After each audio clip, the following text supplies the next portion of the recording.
The scene opens at what has become one of Edwin's favorite places. It's far from obscenely noisy as a student cafeteria would be on a college campus. The atmosphere, although busy at times, still remains relaxed. It's not the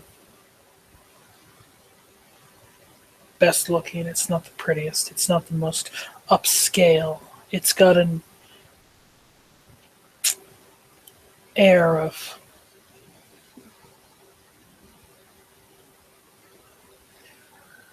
like working class with something to look forward to. He sits back, his hood down so as not to look suspicious, his glasses on, and he sits in a corner with his laptop and a cup of coffee. Coffee is halfway down at this point as he listens to some music, occasionally switches to a silly YouTube video, something to take his mind off of all the work. Basic survival training. Some of the videos he doesn't take too much stock into. It filters in one ear and out the other as it sounds ridiculous. But then there's one in 15 that really strikes him.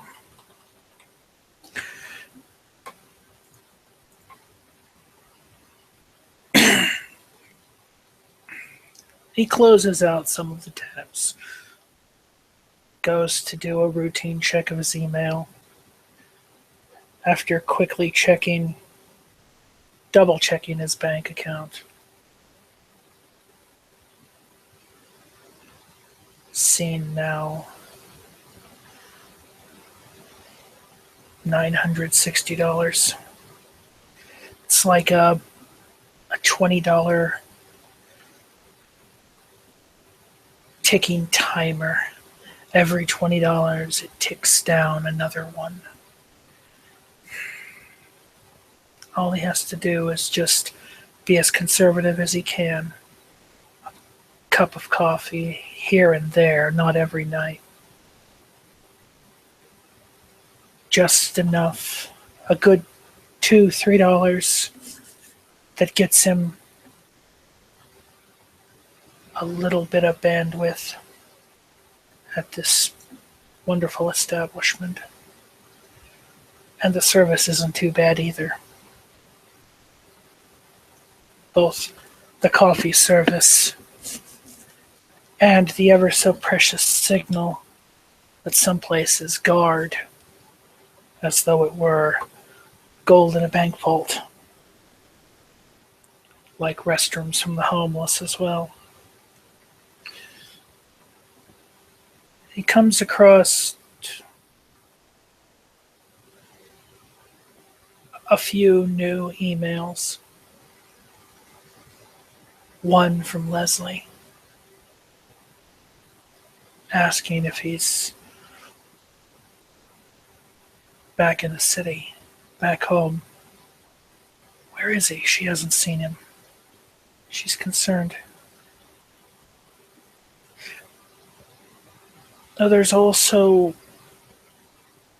and it's not easy to pick up on, it's not easy to put your thumb on it, but it seems as though it's almost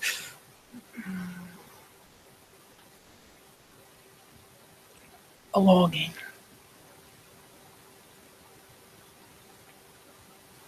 He makes a quick response, tells her, yeah, he's He's finally back in the city, though he's recovering from his his traumatic ordeal. He tells her that he'll keep in contact as often as he can when he's not doing some form of recovery, or it's all completely nonsense. But he writes it genuinely. It's not hard. Keep out a couple words. It keeps the emotion out of the message. Well, it keeps some emotion. He includes only the most upbeat parts, something happy for her to read, a little bit of joy. God knows. Any God knows. People need it in this dark, bleak world. Next one.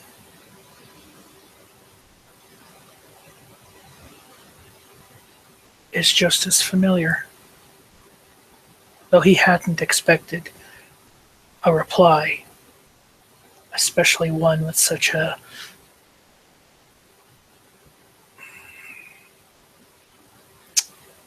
wow, with that kind of subject tagline. He opens it up nonetheless.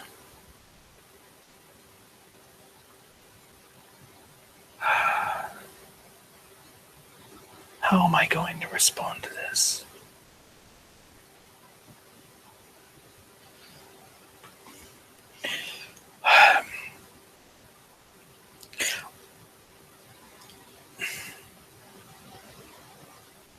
I apologize, Jess, for making you worry so. I just letting an ellipses fall quickly, smoothly after that word. I just didn't want another ellipses. I didn't want to not say anything.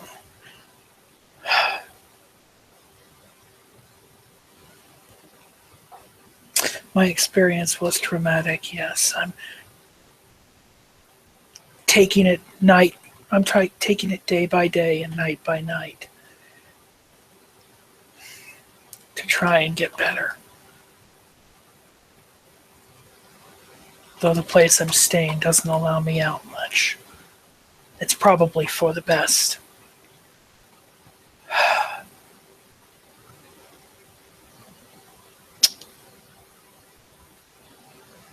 Wow. Maybe we could, I don't know, meet sometime. A year seems like an eternity, and I have missed you.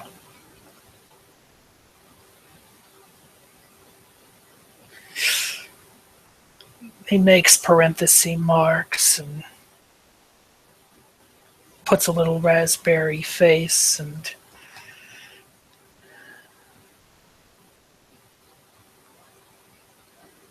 types fist bump shoulder in between two asterisks. Two asterisks.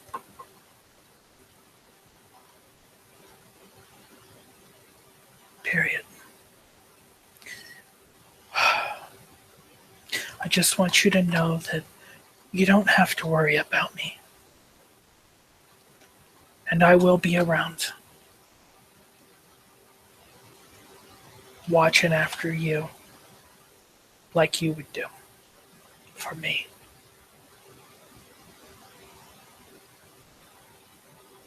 I just hope that you're doing well and working.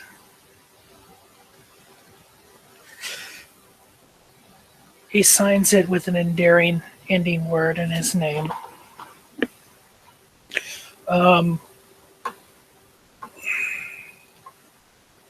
Due to some irregularities, slight out of game here, or out of character,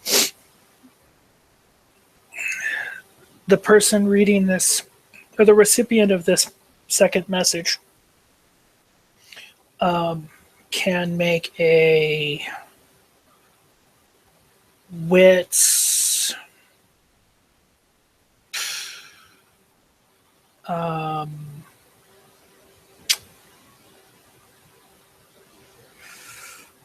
wits and empathy or whatever else seems appropriate.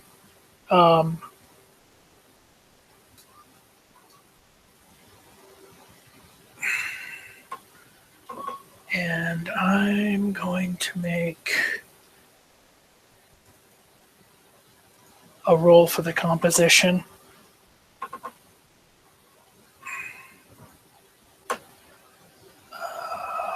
Intelligence.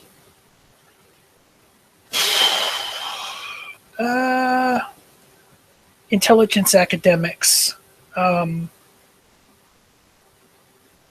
Book learning should apply, as this is use of language skills.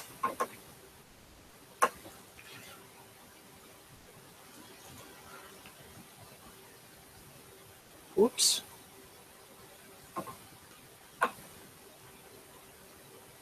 Okay, just get rid of that little bad boy. Get rid of that little bad boy. Keep those little bad boys. Okay. Probably standard difficulty. 2 successes for me, so that's the number to beat.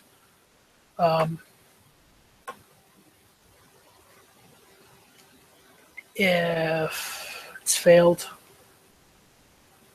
you don't pick up anything odd. If you succeed, you pick up odd nuances.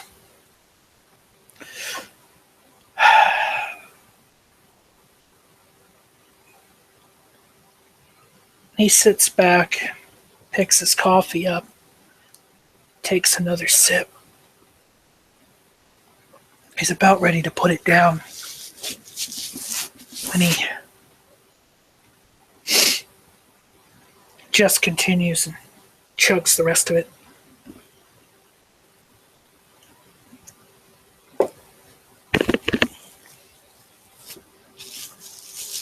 He takes a little napkin by his cup and just kind of gets a dribble before it rolls down. He chuckles to himself.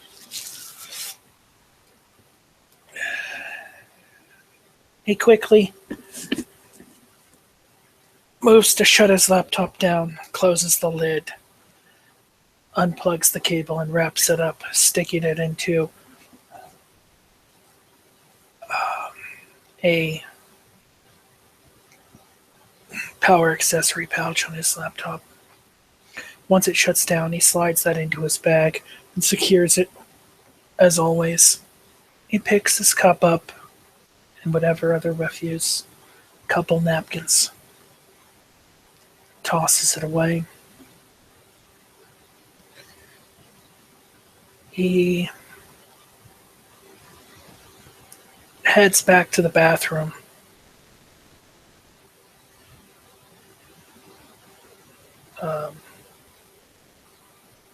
Giving a warm greeting to an employee that started their shift tonight, maybe 20, 30 minutes ago. Heads back to the restroom. It's not unusual. He does what he needs to do, and afterwards washes his hands. Heads outside. As he makes his way, he puts the hood up on his sweatshirt.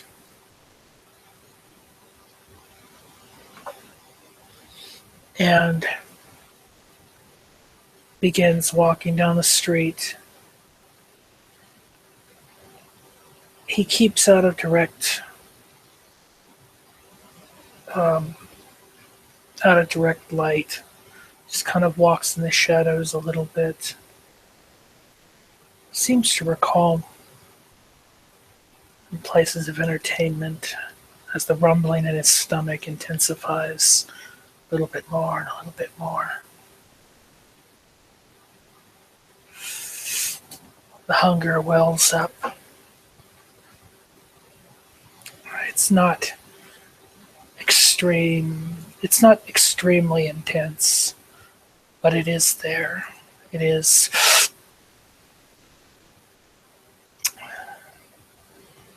Yeah. Doesn't quite understand if it's really the hunger or if he's longing for something. He just goes with the feeling. As he walks down the street, he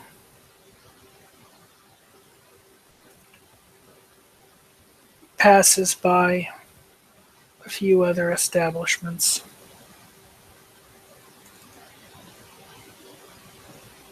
Restaurants, maybe a club or two, maybe another coffee shop.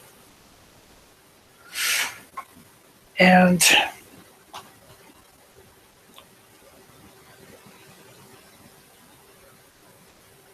as he passes a little corner store, he hears across the street a strong air of laughter coming,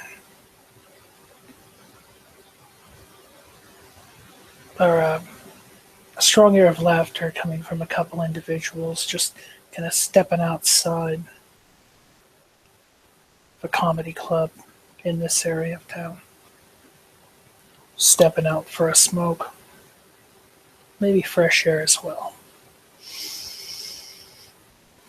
He tries to take a calm, relaxing breath as naturally as he can. This usually isn't too much trouble. He crosses the street making his way toward the club. He takes notice of the two individuals, continues walking a little bit further until he finds an alleyway. He walks down the alleyway until he comes to a bit of an intersection. He makes a left turn. And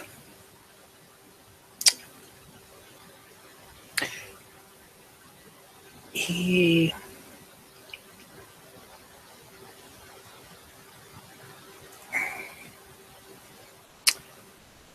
just keeps alert, looking for, waiting,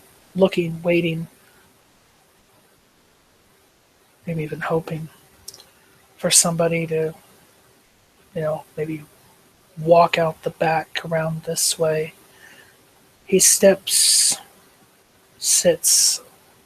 off to the side in the alleyway on a old milk crate just to the side of one of the back doors.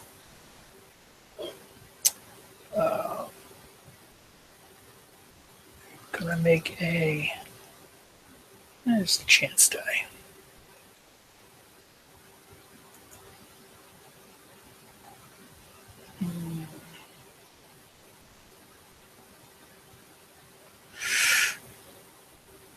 He sits back there for 30, 40 minutes. No one comes back. I'm going to make a perception and alertness roll. Difficulty, I believe, for hunting in this area is 8.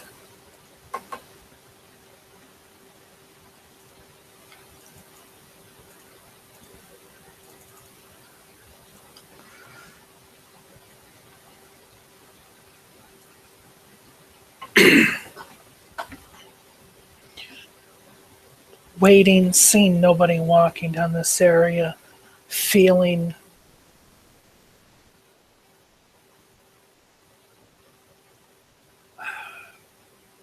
twinge, odd sensation along his skin, a slight growl in his stomach, not as though he's starving, no. But getting there, he grows a little impatient and leaves the alleyway.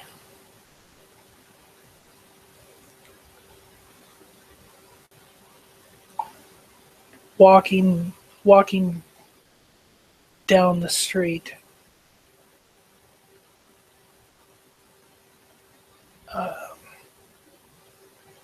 past where the club that he sat behind was. He continues down,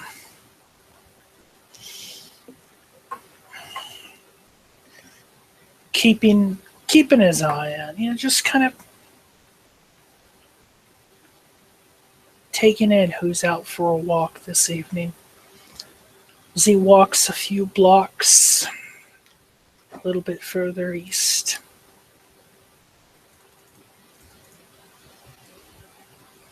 taking a stroll, enjoying the night, enjoying the air.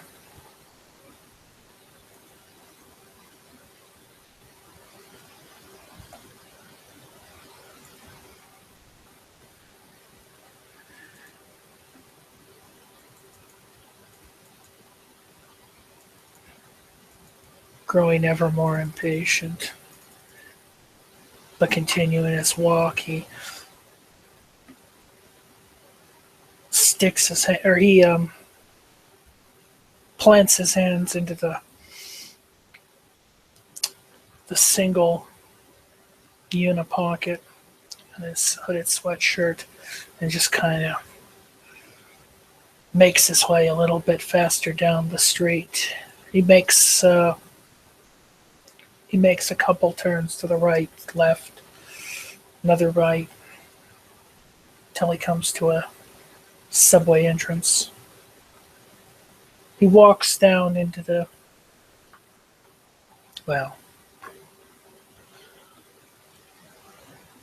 slightly busy terminal.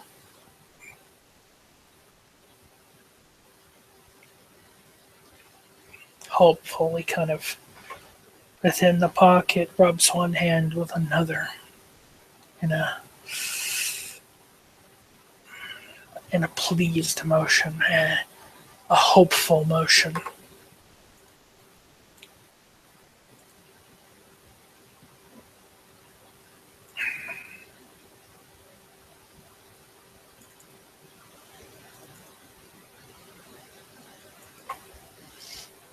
As he steps down into the subway proper, he hears a car off in the distance, sees a few people.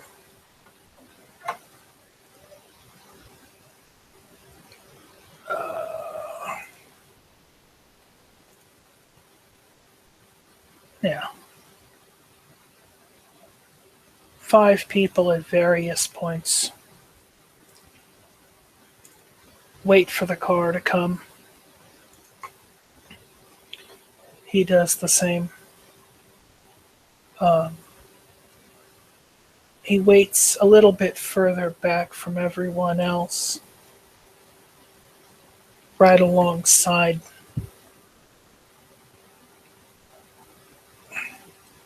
a middle-aged homeless man.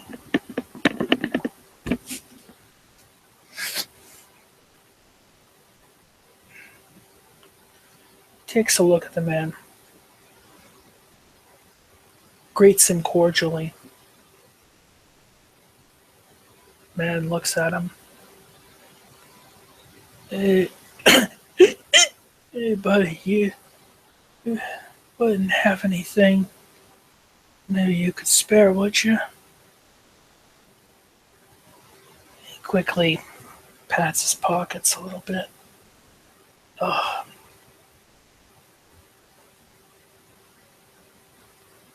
I don't got much on me myself. Um, Let me take a seat, and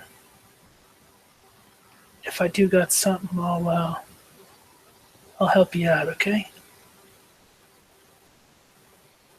Man just looks away from him and looks down around the ground,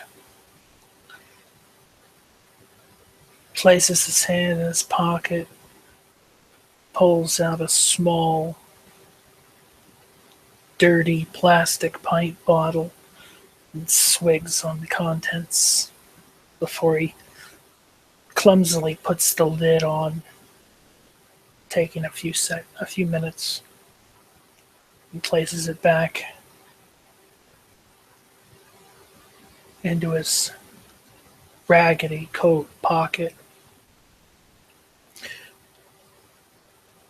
At this point, the subway pulls up, and then moments later pulls to a stop. The doors open, and Edwin walks in. Walks a little bit to the back of this car. Not the last in line, but closer to middle. A homeless man walks onto the car himself, sits a little bit like a seat in front of him, in front of Edwin. Edwin checks, or kind of pats his pockets again, remembering he still has about $2 in his left front pocket.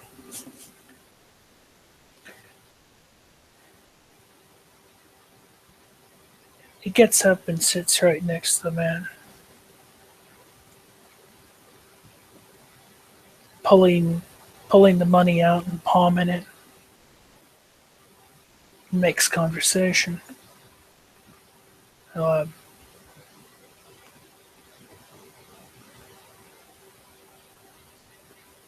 you have you been, or have you eaten tonight? He asks with a not a put on, but a genuine air of concern in his voice. I will actually make a charisma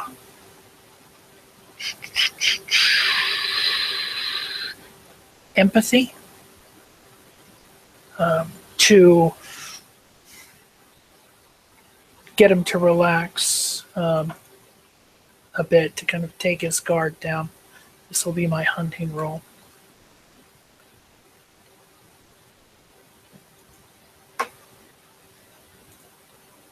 Oh, Jesus God, Lord. That's a good roll. Man looks at Edwin. His face changes from the scowl, or from the half drunken scowl that was on his face, and he just kind of looks down. Hey, almost looking as though he's going to lurch at any moment. Edwin doesn't move any more than just the toe of his boot out of the way. He places both his hands on one of the man's, puts the $2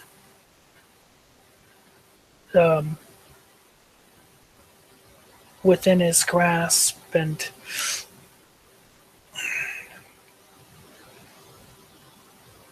moves in a little closer to tell him something right into his ear.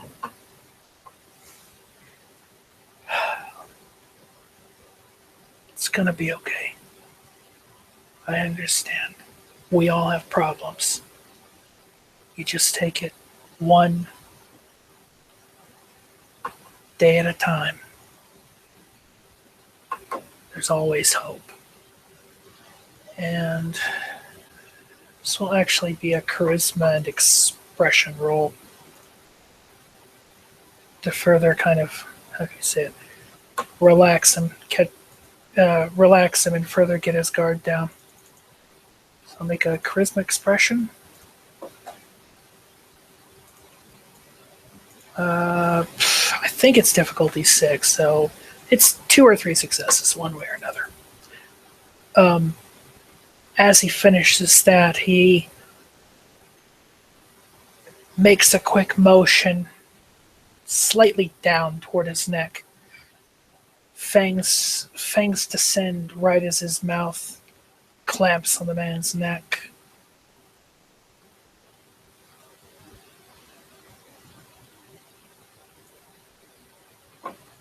Luckily, Edwin made sure no one else was on this car or within sight at this moment.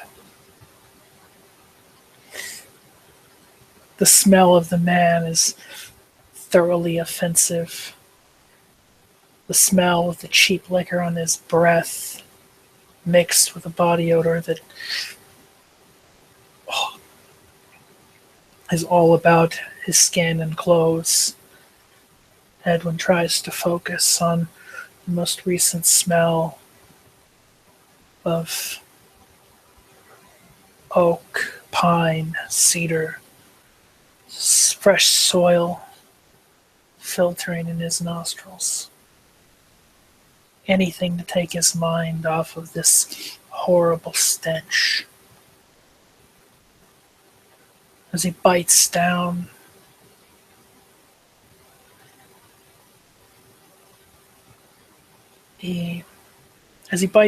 and feels the man go a little limp, as though fatigue setting in combined with drunkenness. The man relaxes. He also relaxes his bite, keeping his mouth as clamped around the wound area as he drinks, trying not to spill a drop, trying to be neat. Try as he might, though, it's very hard to keep the spills. He continues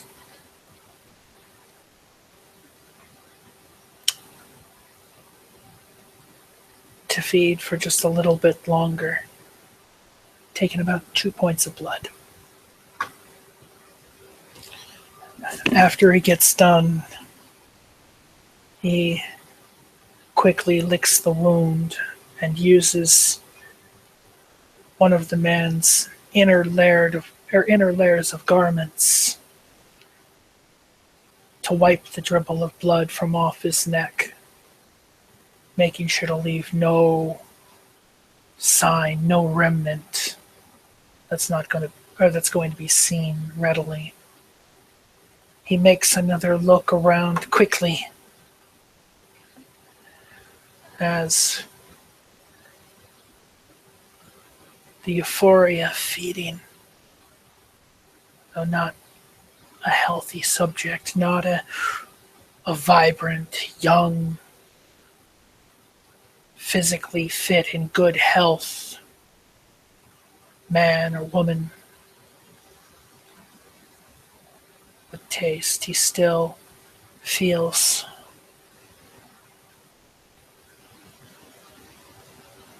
something stronger than the pitiful look of the man that he sat next to, downtrodden and desperate for something else. Even though he doesn't appear to have the will to change, he tastes, he feels almost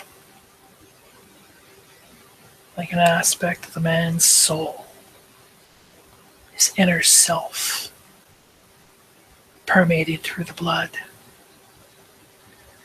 I'm going to make a perception alertness. He's going to turn his head and look around, trying not to act too startled.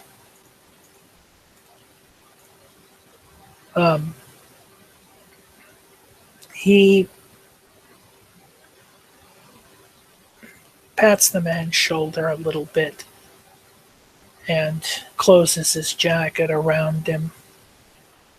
The money he put into his palm had fallen onto the ground. He picks it up and quickly places it within the man's trouser pocket. He meant to give it to him.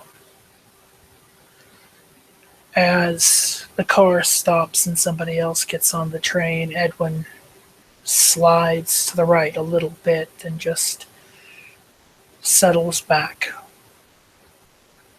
He doesn't greet the person on the train or getting onto the subway train. Not with a scowl or typical look of a commuter down in this area would have of his face at this hour. But he continues to ride the train to its southerly destination, down around one of the last areas that he worked in. Not exactly to the area, but close, very close.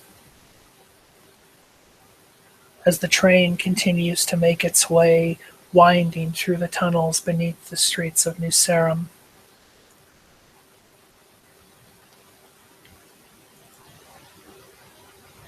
it eventually pulls up. Edwin disembarks from the train and walks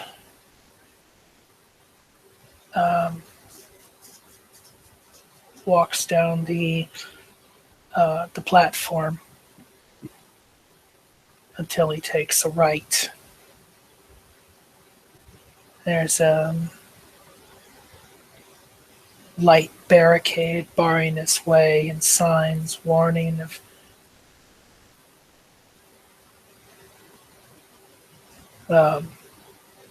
subway construction and work going on. This doesn't dissuade him. He looks around really quickly before he carefully and quickly hops over the barricade and begins walking into a dark, barely lit, very run-down area. This was the southerly project he was working on. Well, part of it. Not exactly, but begins to make his way down the cluttered and dirty,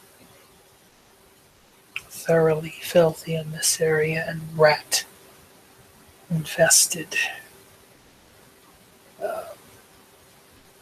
embarkation platform that no subway train has pulled up in front of for some time. Continuing down, occasionally checking doors. He tries to remember a few of the old accesses that he would occasionally use, cross-referencing with the ones that he would almost never use. The access doorways and access points that, and service ways that were for the most part of very little importance. Looking for any little crawl space that he can find out of the way, dark, where he won't be seen easily. takes some time before he finally starts to find an area that's a little, that's at least half what he's looking for, half appropriate, half desirable for his purpose. This is only the first step. Continues his search and walk down, feeling a rush again flow through his veins as his blood ever so slightly begins to move, flow, circulate. You can feel it swirl within his body as the rush of memory and nostalgia, the rush of feeding, the rush of the hunt fills his veins, fills his mind, and fills his soul. The scene shall come to an end.